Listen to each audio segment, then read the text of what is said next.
आज हम लोग पढ़ेंगे यूरोप कॉन्टिनेंट। क्या पढ़ेंगे? यूरोप महाद्वीप पढ़ेंगे। महाद्वीपों की श्रृंखला या सीरीज में अगर हम लोग देखें तो यूरोप महाद्वीप का एक अपना अलग ही महत्वपूर्ण स्थान है। आप लोग जो एग्जाम दे रहे हैं,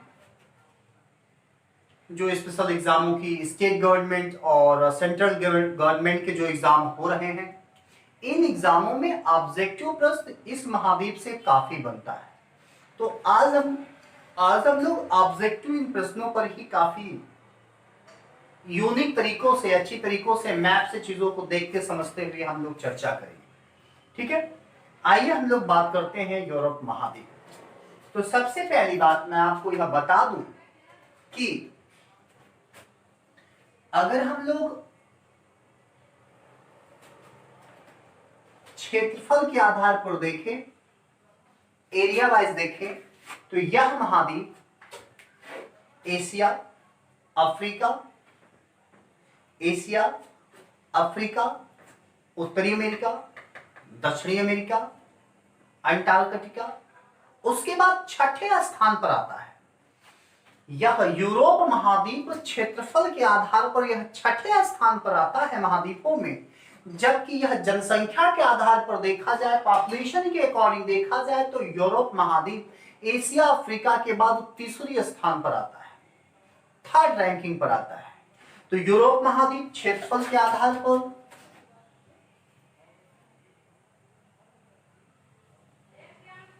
छठे स्थान पर है और जनसंख्या के आधार पर भैया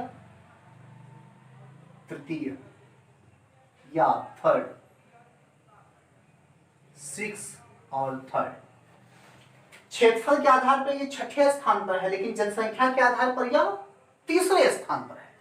विश्व के कुल क्षेत्रफल का ध्यान रखिएगा, कुल क्षेत्रफल का यह 6.9% क्षेत्रफल यह फैला हुआ है, क्षेत्र में यह फैला है। बात समझ में आई? विश्व के कुल क्षेत्रफल का यह 6.9% क्षेत्रों पर यह महाद्वीप फैला हुआ है। ये अपना डिस्ट्रीब्यूट है, वितरित है यह महाद्वीप। जबकि अगर जनसंख्या में हम अगर बात करें तो इसमें कुल 49 देश हैं। कितने देश हैं भैया? 49 देश हैं। तो इस महाद्वीप में 49 कंट्रीज हैं और यह विश्व के कुल क्षेत्रफल का 6.9% क्षेत्रों पर फैला हुआ है। यह क्षेत्रफल के आधार पर एशिया, अफ्रीका, उत्तरी अमेरिका, दक्षिणी अमेरिका, अंटार्कटिका के बाद यह छठे स्थान पर आता है और जनसंख्या में यह एशिया, अफ्रीका के बाद ही आ जाता है। तो ये बात आपको याद रखनी है, इतनी बातें आपको प्रैक्टिस में रखना है। पहली बात, यूरोप महाद्वीप छठे स्थान पर है क्षेत्रफल के आधार पर और जनसंख्या के आधार पर यह महाद्वीप तीसरे स्थान पर है। इसमें कुल 49 देश हैं। अच्छा, यह यूराल पर्वत के द्वारा एशिया से अलग हो रहा है। यह यूराल माउंटेन के द्वारा यह एशिया से क्या होता है? अलग होता है। यूरोप और एशिया के कुछ ऐसे प्रांत हैं जो आपस में मिलकर के यूरेशिया के नाम से जाने जाते हैं। किस नाम से जाने जाते हैं? यूरेशिया के नाम से जाने जाते हैं। आप देख रहे हैं यहां पर एड्रियाटिक सागर है, यहां काला सागर है। ये आप देख सकते हैं इंग्लिश चैनल है,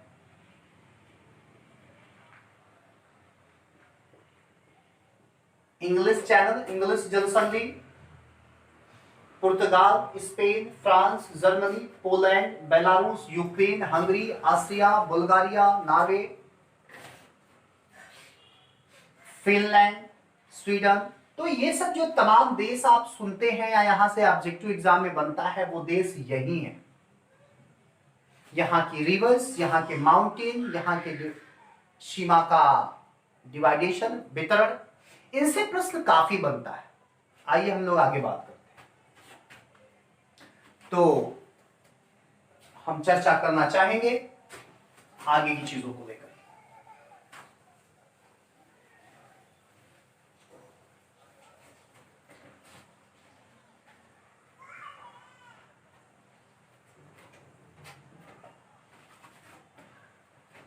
लिस्बन, मैड्रिड, पेरिस, है ना, जर्मनी की कैपिटल बर्लिन, बर्न, रोम, वियना।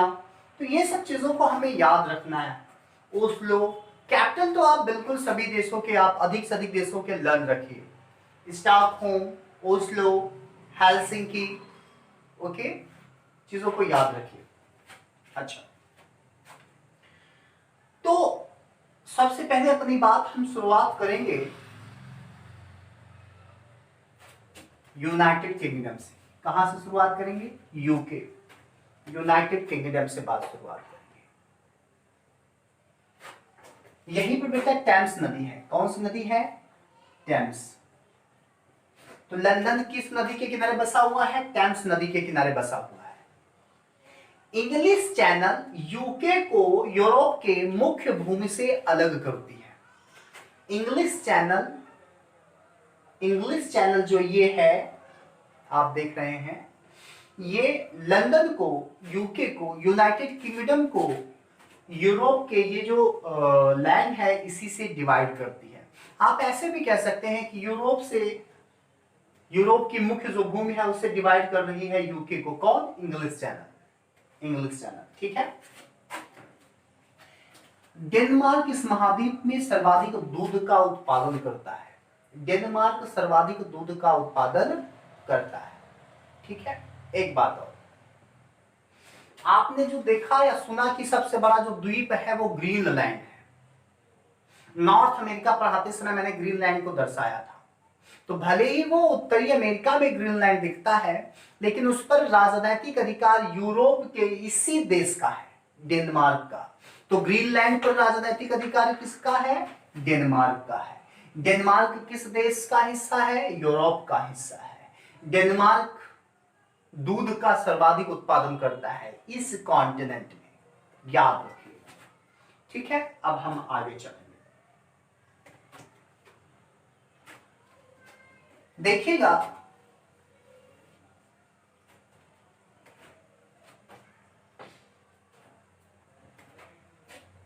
यहां कुछ पर्वत हैं, जैसे जर्मनी में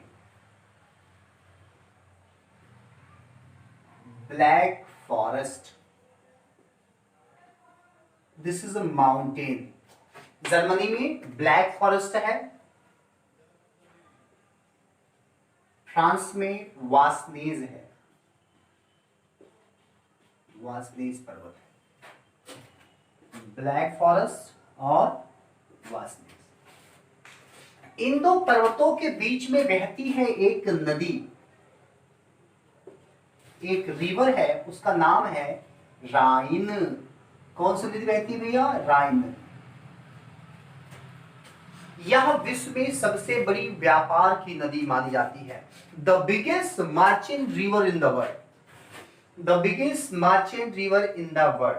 तो विश्व में व्यापार की सबसे बड़ी नदी कौन मानी गई है? राइन नदी मानी गई है। कहां पर है? मैंने आपको अफ्रीका कॉन्टिनेंट में पढ़ाया था कि तेल की नदी नाइजर नदी थी, व्यापार की नदी राइन नदी।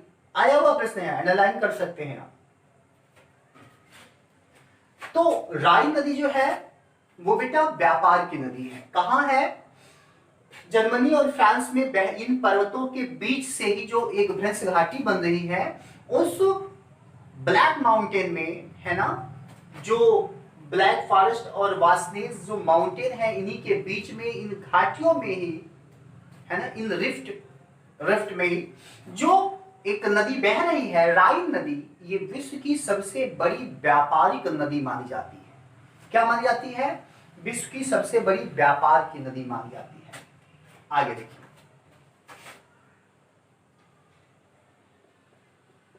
पेरिनीज पर्वत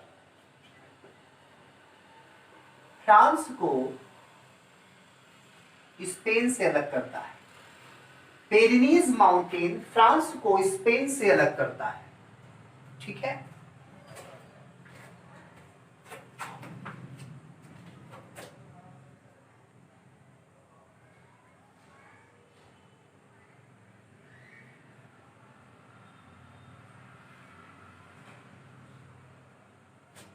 हिंडनबर्ग, क्या लिखेंगे आप? हिंडनबर्ग,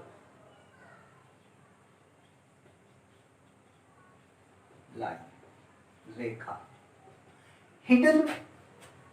हिंडनबर्ग जो लाइन है ये जर्मन को पोलैंड से अलग कर रही है, जर्मन को पोलैंड से अलग कर रही है। हिंडनबर्ग लाइन रेखा जो है वो जर्मन को पोलैंड से अलग कर रही है। अगर देखा जाए कि इटली को स्विट्जरलैंड से जो पर्वत अलग कर रहा है वो है अल्पस माउंटेन। कौन पर्वत है? अल्पस पर्वत। कहां है? फ्रांस में। Actually sorry Switzerland.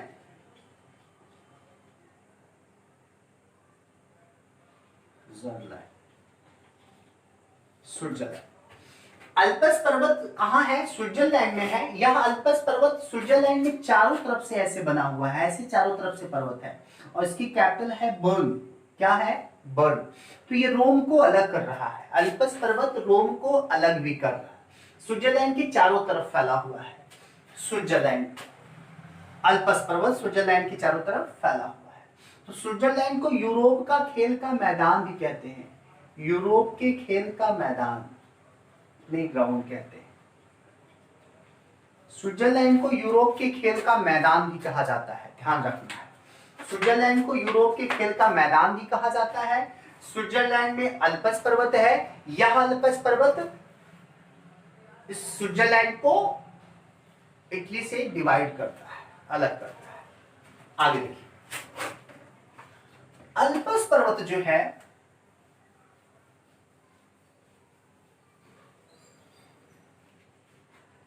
इस अल्पस पर्वत से ही होकर के फॉन पौने, जो कि ये स्विट्जरलैंड की स्थानीय पौने हैं, वो स्विट्जरलैंड में पहुंचती हैं। अल्पस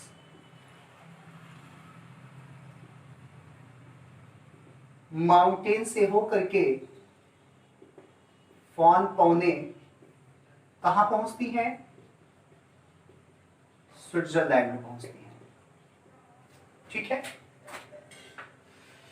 जैसे आपके यहां कार्यकाल पार्लियामेंट लोकसभा में 5 साल होता है, वैसे यहां की संसद में जो कार्यकाल होता है वो 4 वर्ष का होता है, याद रखिएगा। तो अल्पस माउंटेन जो है यहां पर इसी को लाद करके फॉन पौने पहुंचती है स्विट्जरलैंड में, और ये पौधे यहां अंगूर की खेती के लिए वरदान है। अंगूर के एग्रीकल्चर के लिए क्या है? ये लोग वरदान स्वरूप है। फॉन पौने स्विट्जरलैंड में अंगूर की खेती के लिए वरदान स्वरूप मानी जाती है, जो कि अल्पस माउंटेन को लांग करके पार करती हुई ये फॉन पौने स्विट्जरलैंड में पहुंचती हैं। स्विट्जरलैंड को यूरोप के खेल का मैदान भी कहा जाता है। ठीक है। स्विट्जरलैंड में सबसे बड़ा अगर कोई शहर है तो वो है ज्यूरिख, याद रखिएगा। स्विट्जरलैंड में अगर सबसे बड़ा कोई शहर है तो वो है बेटा ज्यूरिख। कौन सा शहर है? ज्यूरिख। ओके। स्विट्जरलैंड में ही एक शहर पड़ता है जिनेवा, आपने सुना होगा जिनेवा। यह जिनेवा अधिकांश संगठन या ऑर्गेनाइजेशन का मुख्यालय है। यह जिनेवा अधिकांशतः हेडक्वार्टर है भैया, मुख्यालय है। अधिकांशतः ऑर्गेनाइजेशन संगठनों का यह हेडक्वार्टर है जिनेवा। जिनेवा कहां है? स्विट्जरलैंड में। स्विट्जरलैंड का सबसे बड़ा शहर ज्यूरिख। स्विट्जरलैंड का सबसे बड़ा शहर ज्यूरिख। ओके, याद रखिएगा। आइए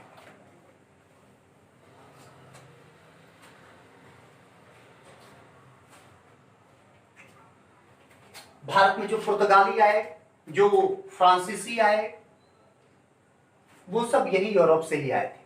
ठीक है। कोलंबस पुर्तगाल का ही था, याद रखिएगा।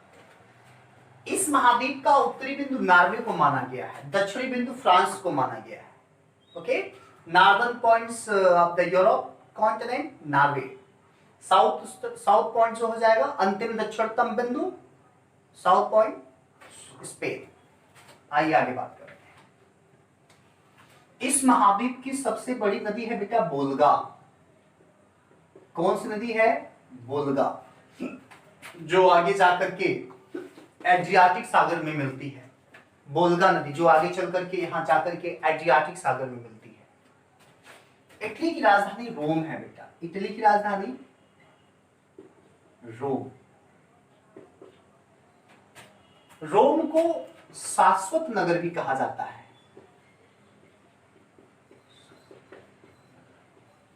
रोम को शाश्वत नगर कहा जाता है। ध्यान दीजिएगा, इंटरनल सिटी, इंग्लिश में कहते हैं इंटरनल सिटी, इंटरनल सिटी या शाश्वत नगर कहा जाता है। ठीक है। रोम, रोम जो है वो टाइबर नदी के किनारे बसा है। टाइबर नदी, अंडरलाइन करके, रोम टाइबर नदी के किनारे बसा हुआ है। रोम को शाश्वत नगर, इंटरनल सिटी कहते हैं। The bank of the river Tiber, किस नदी के किनारे बसा है रोम? टाइबर नदी के किनारे बसा है। इटली की सबसे पवित्र नदी किसे माना गया है? पूछा गया है रेलवे के एग्जाम में, अंडरलाइन करिएगा। यहां से ऑब्जेक्टिव प्रश्न आपको बहुत मिलेंगे, प्लीज प्रैक्टिस करके चलिए एग्जाम के लिए, इसको जरूर प्रैक्टिस करिए। तो इटली में सबसे पवित्र शहर, पवित्र नदी, इसे इटली की गंगा भी कहते हैं, इटली की गंगा। और वो नदी है पो नदी। कौन सी नदी है? पो नदी। अगर कहा जाए कि इटली की गंगा किसे कहा गया है, इटली की सबसे पवित्र नदी है, तो वो पो नदी है। याद करिए, ऐसे याद करना है कि यूरोप की सबसे बड़ी नदी वोल्गा नदी है जो एड्रियाटिक सागर में जाकर के मिल रही है। राइन नदी व्यापार की नदी है। इटली की राजधानी रोम है। रोम टाइबर नदी के किनारे बसा हुआ है, ऐसे याद करना है आपको। रोम टाइबर नदी के किनारे बसा है। रोम को इंटरनल सिटी भी कहते हैं। ठीक है, ऑब्जेक्टिव वन लाइनर में पढ़ा रहा हूं, आप इसको ऐसे प्रैक्टिस करिए, ज्यादा डिस्क्रिप्टिव मैं नहीं बता रहा हूं, उलझना नहीं है। ये आपको इटली दिख रहा है, इटली आपको दिख रहा है, एड्रियाटिक सागर से बिल्कुल लगा हुआ, स्विट्जरलैंड के ठीक नीचे। इटली की सबसे पवित्र नदी या इटली की गंगा किसे कहा गया है? पो नदी को कहा गया है। ठीक है, आगे आइए। इटली में ही Sicily, Stromboli, Etna, active volcano, volcano mountain है भैया। कहने का मतलब समझिए, सक्रिय ज्वालामुखी पर्वत जो आप पढ़ते हो, सिसिली कहां है, स्ट्राम्बोली कहां है? मेडिटेरियन सागर में पढ़ते हो ना, भूमध्य सागर में। स्ट्राम्बोली प्रकाश स्तंभ, वैल्कनो मैंने आपको पढ़ाया है। तो ये जो मेडिटेरियन सागर है वो यूरोप का ही क्षेत्र है। तो Sicily, Stromboli, Etna, this is a volcanic mountain. यह ज्वालामुखी पर्वत इटली में ही है। कहां है? इटली में ही है। सिसिली, स्ट्राम्बोली और आप देख रहे हो एटना, ये सब माउंटेन कहां है? ठीक है, ये सब माउंटेन आप देख सकते हो, ज्वालामुखी, सक्रिय ज्वालामुखी पर्वत इटली में ही है। ओके, अब आगे चलेंगे।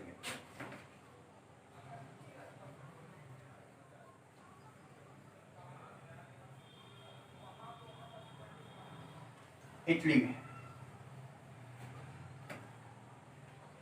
अच्छा आगे चलिए देखते हैं।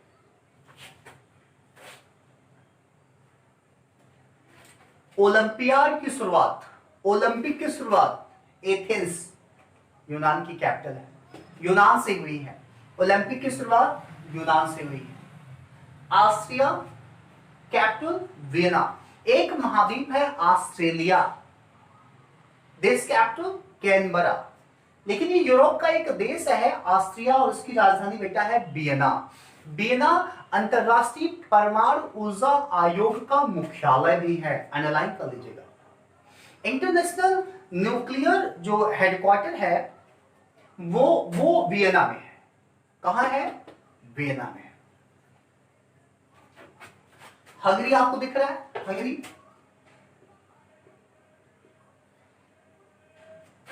इसको यूरोप के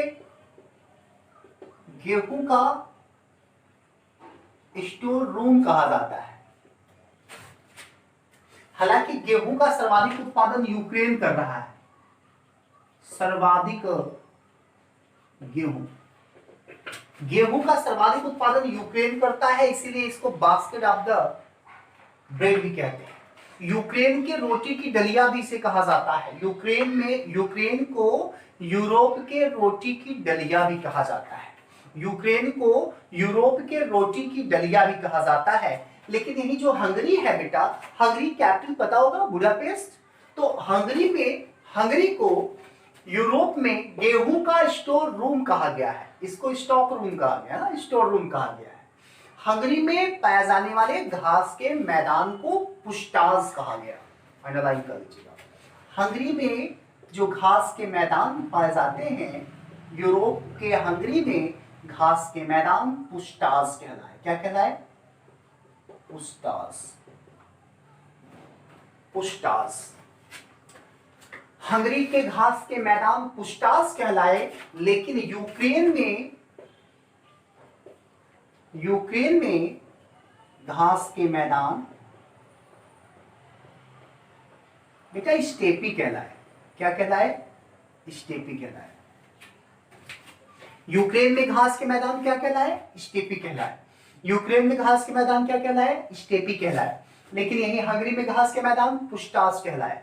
यूरोप के रोटी की डलिया यूक्रेन, यूरोप के रोटी की डलिया यूक्रेन, याद रखना है। ये ऑस्ट्रिया के वीना कैपिटल में परमाणु ऊर्जा आयोग का मुख्यालय है। आपको पता होना चाहिए। ये आपका ब्लैक सी है, ये ब्लैक सी है। ओके, अब चलिए हम थोड़ा आगे चलते हैं। अब हम थोड़ा आगे चलेंगे।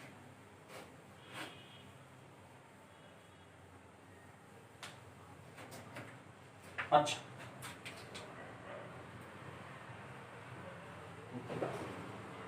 ये पुर्तगाल है, पुर्तगाली। भारत में तंबाकू लेकर के सबसे पहले कौन आए थे? ये पुर्तगाली ही आए थे। इन्होंने ही तंबाकू की खेती का चलन शुरू किया था। कोलंबस, वास्को डी गामा, काफी नाम जुड़ा है भैया इन देशों से, है ना, याद रखिएगा। तो कोलंबस जो 1492 में भारत आया था, वो नई दुनिया की खोज किया था, नई दुनिया की खोज किया था, वो पुर्तगाल से ही बिलोंग करता है।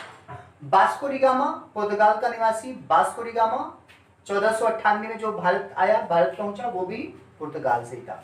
तो ये मेन कॉन्सेप्ट को आपको पकड़ के रखना है। आगे नॉर्वे, कैपिटल है ओस्लो।